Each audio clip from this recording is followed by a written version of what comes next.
Assalamualaikum warahmatullahi wabarakatuh. Selamat pagi anak-anakku semua kelas 10 IPA dan IPS.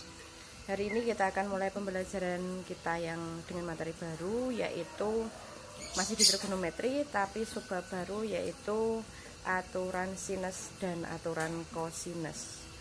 Silakan kalian siapkan bukunya, LKS-nya dan alat-alat tulisnya. Oke, sebelum pembelajaran kita mulai, saya akan memberitahukan kalian dulu tentang penilaian yang akan saya gunakan pada pertemuan kita kali ini.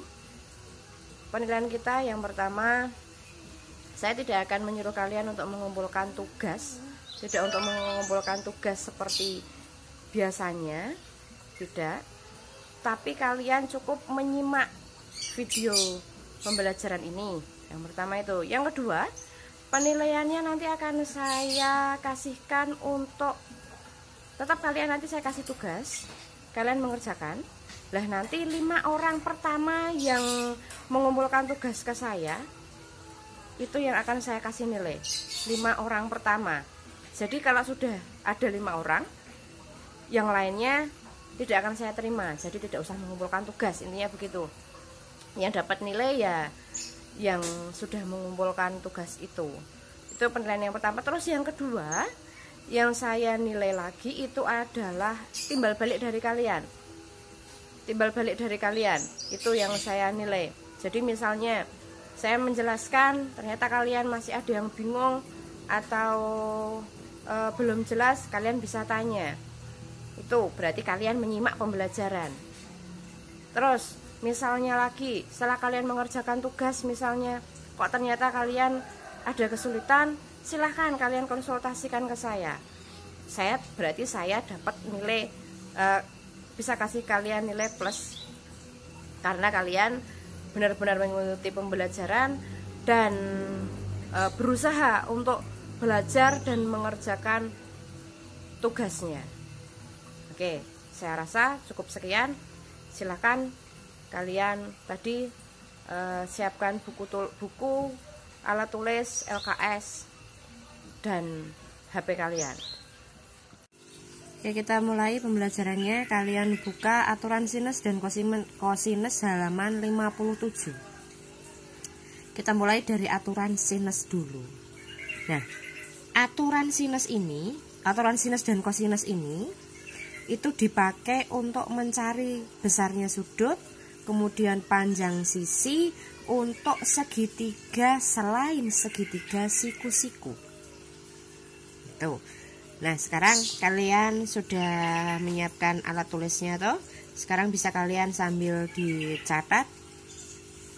Aturan sinus. Untuk yang aturan sinus itu dipakai kalau unsur-unsur yang diketahui adalah A sisi-sisi sudut, B sudut sisi sudut, C sisi sudut-sudut. Nah, sudah dicatat? Oke, kenapa kok ada sisi sudut, ada sudut sisi sudut dan sisi sudut-sudut? Itu maksudnya itu urutannya yang diketahui itu. Misalnya ini ada gambar, kita gunakan gambar ini.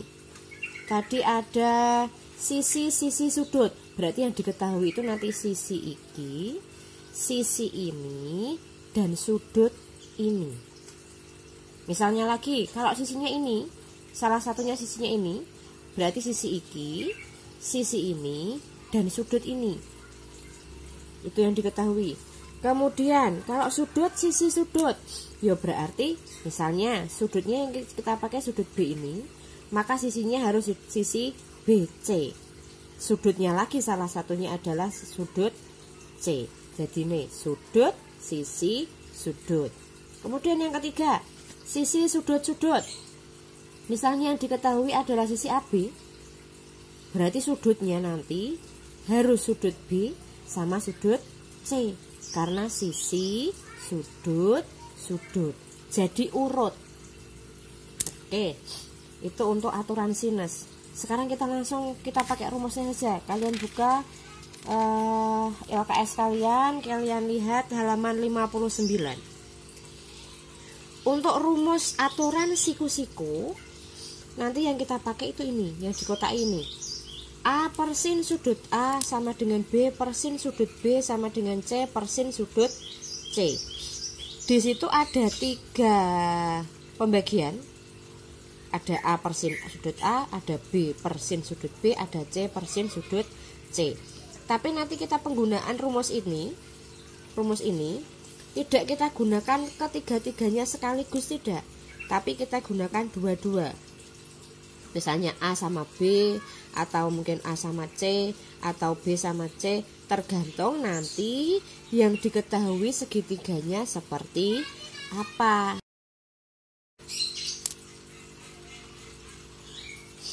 Oke, untuk contoh soalnya, nih saya sudah sediakan untuk contoh soalnya. Dalam suatu segitiga PQR diketahui sisi PR sama dengan 10 cm. Jika sudut P sama dengan 45 derajat dan sudut Q sama dengan 30 derajat, maka hitunglah unsur-unsur yang belum diketahui. Sekarang kita coba selesaikan persoalan tersebut. Untuk mempermudah kita mengerjakan soal di dalam materi trigonometri, itu paling gampang itu kalau kita gambarkan dulu segitiganya. Karena di sini kan segitiga PQR. Kita gambarkan dulu. Tapi kita lihat dulu. Di sini sudutnya ada 45, ada 30. Nah, kita bisa menentukan kira-kira segitiga ini nanti segitiga siku-siku apa bukan. Kita coba lihat. 45 sama ditambah 30 itu 75. 75 kalau 180 dikurangi 75 itu ada 90 derajat apa tidak? Kalau di dalam segitiga ini nanti tidak ada sudut 90 derajatnya, berarti otomatis segitiganya nanti bukan segitiga siku-siku. Oke, kita gambar dulu.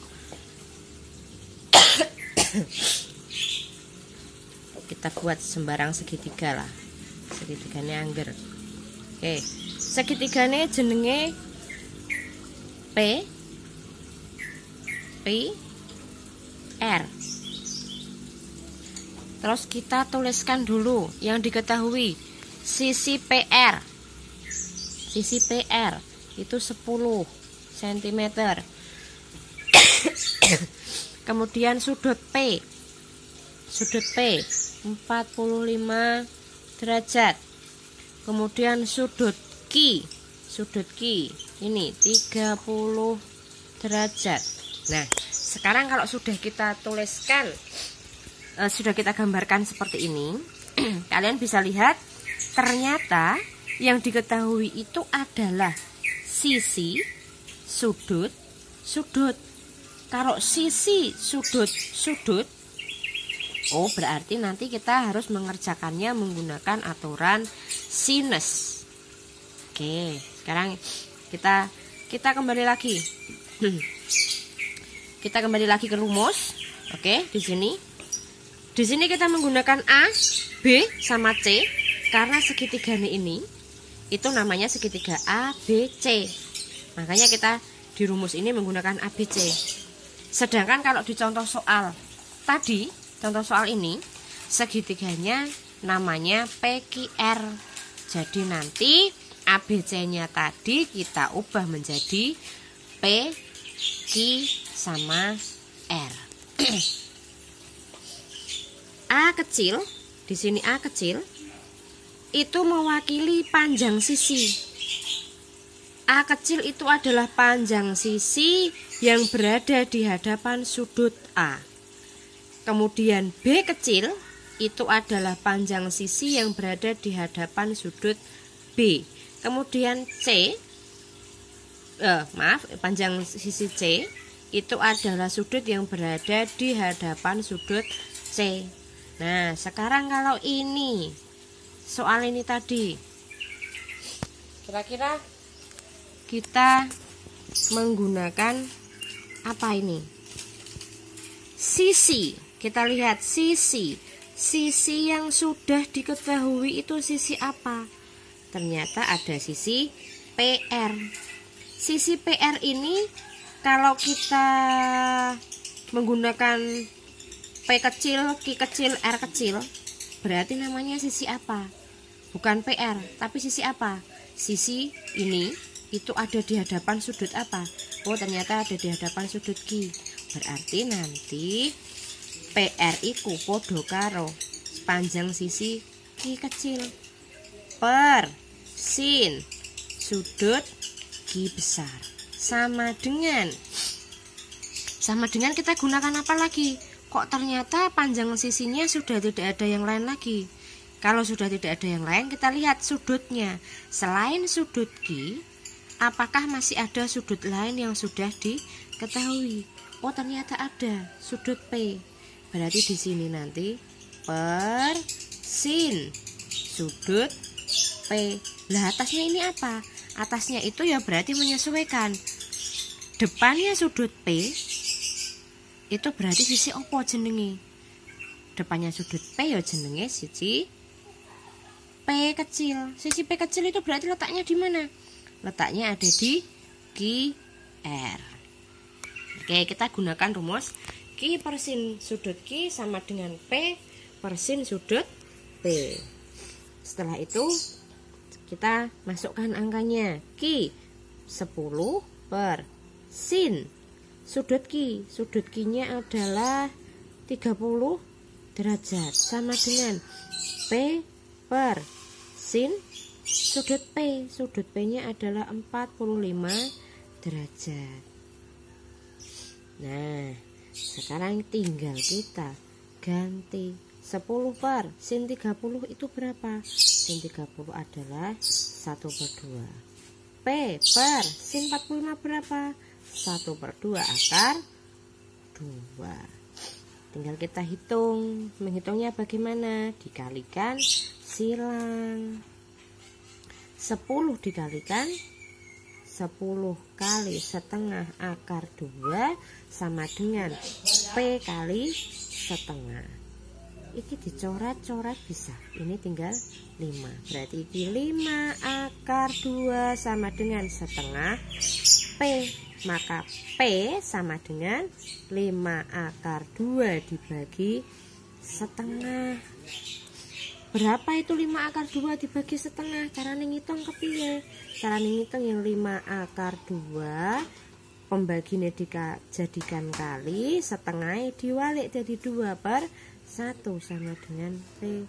5 akar 2 dikali 2 itu adalah 10 akar 2 dibagi 1. Ya tetap 10 akar 2 sama dengan P. Maka ketemulah panjang sisi QR atau panjang sisi P. Oke, ini sudah diketahui. Sekarang mana lagi unsur-unsur yang belum diketahui? Kita lihat, yang paling gampang lagi itu ada sudut. Sudut apa yang belum diketahui? Sudut yang belum diketahui adalah sudut R. Kita cari dulu. Besar sudut R sama dengan segitiga. Kalau sudutnya diketahui semua, totalnya ada 180 derajat. Dikurangi sudut P dikurangi sudut Q sama dengan 180 derajat dikurangi 30 derajat dikurangi 45 derajat sama dengan berapa? 180 dikurangi 30 itu 150. 150 dikurangi 45 masih 105 derajat. Nah, berarti sudut R-nya ini juga sudah diketahui.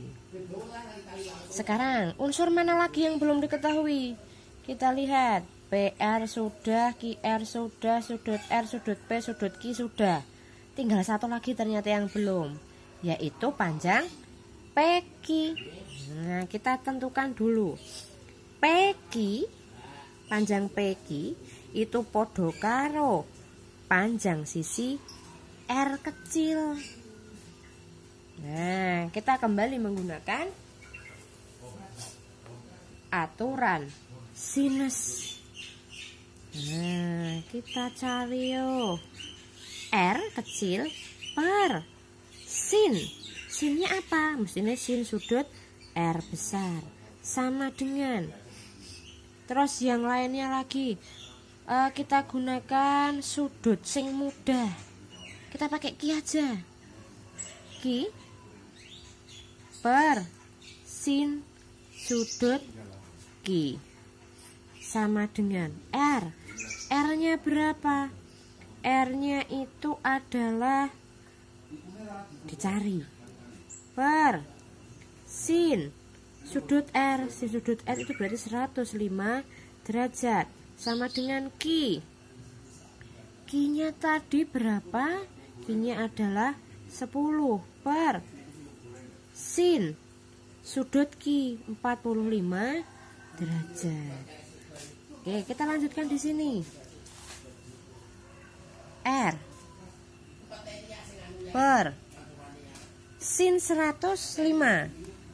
Sin 105 itu karena bukan sudut istimewa, bisa kalian menggunakan kalkulator untuk mencarinya. Sin 105 itu adalah 0,966 sama dengan Ki-nya tadi berapa? 10 per sin 45. Oke, sin 45 karena sin 105 kita hitung menggunakan kalkulator. Jadi untuk mempermudah, untuk sin 45-nya juga kita gunakan bentuk desimalnya, bukan pecahannya. Sin 45 derajat ternyata nilainya adalah 0,707. Terus dikalikan silang, R kali 0,707 sama dengan 10 kali 0,966. 0,707 R sama dengan 10 kali ini hasilnya adalah 9,66. Maka R sama dengan 9,66 dibagi dengan 0,707. Nilainya berapa? Tinggal dihitung menggunakan kalkulator.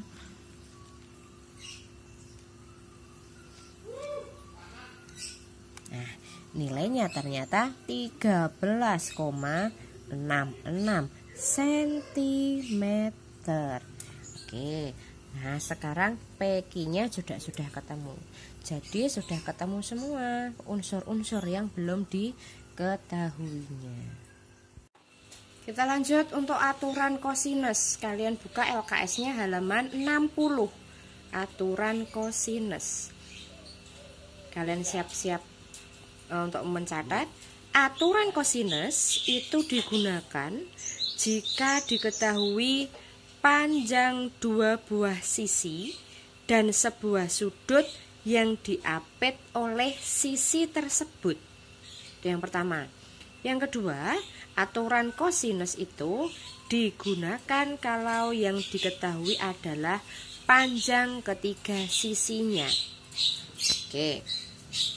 Jadi, yang diketahui itu adalah panjang dua buah sisi, berarti sisi sama sisi, terus sebuah sudut yang diapit. Berarti kalau sisinya itu sisi CA sama sisi AB, berarti sudut yang diapit yang mana? Oh, sisi sudut A. Jadi yang diketahui adalah sisi, sudut, sisi.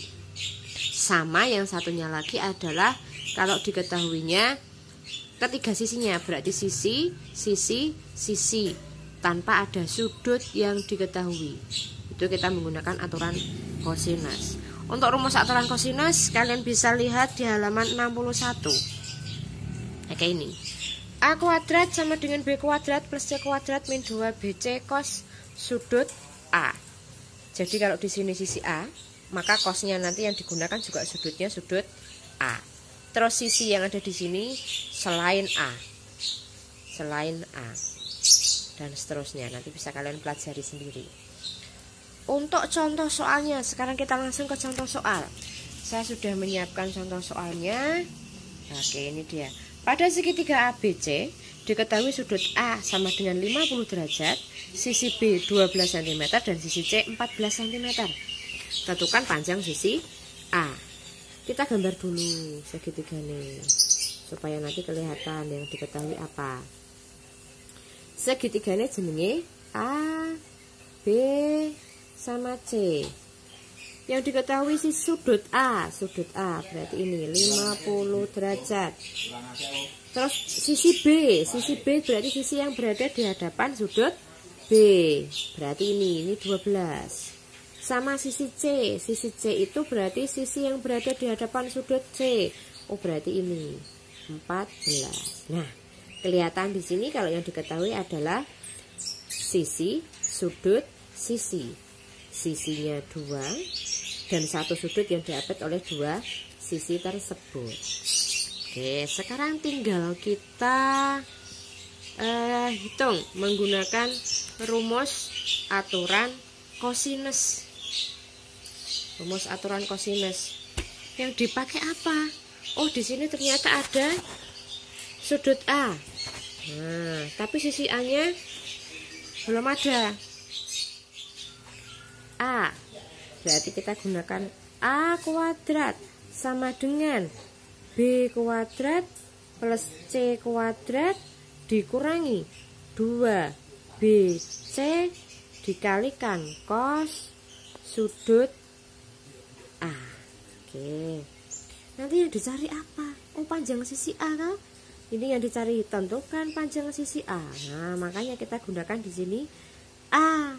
Oke, tinggal kita masukkan B kuadrat. B tadi berapa? 12 cm kuadrat plus C-nya 14 kuadrat. Min 2 kali 12 kali 14 kali cos sudut A-nya 50. Berarti cos 50 derajat. Sama dengan 12 kuadrat itu 144 plus 14 kuadrat. 14 kuadrat itu berapa? 14 kuadrat itu 196 dikurangi 2 kali 12 kok 12 2 kali 12 kali 14 itu sama dengan 336 dikali cos 50. Kita cari menggunakan kalkulator lagi. Cos 50 itu adalah 0,643. Nah, ini tinggal kita hitung. 144 ditambah 196. Yang perlu kalian ingat, ini tidak boleh loh. Ini kok 144 ditambah 196 terus mbok kurangi 336, tidak boleh. Kenapa? Karena 336 ini punya hubungan sama kali 0,643. Perkalian ini tidak boleh dipecah atau dipisah, harus jadi satu. Ini berarti kita harus menghitungnya 144 ditambah 144 ditambah 196. Berapa itu? 340 dikurangi. Nah, ini baru dihitung. 336 dikalikan 0,643. Ternyata hasilnya adalah 216,05. Sama dengan, tinggal dihitung berapa itu. 340 dikurangi 216,05. Nilainya adalah 123,95. Itu nilai A kuadrat. Padahal yang disuruh mencari adalah nilai A kuadrat. Kalau pindah ruas nilainya berubah menjadi akar. Berarti akar 123,95 itu berapa? Ya tinggal dihitung. Akar 123,95 nilainya adalah 11,13. cm. Nah, sudah ketemu.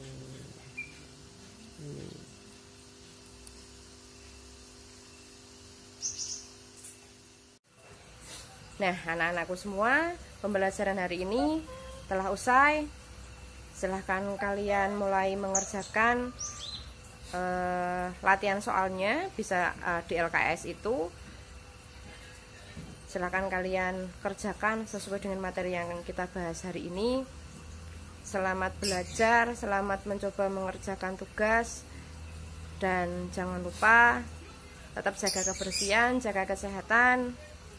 Tidak usah keluyuran, selalu di rumah. Dan wassalamualaikum warahmatullahi wabarakatuh.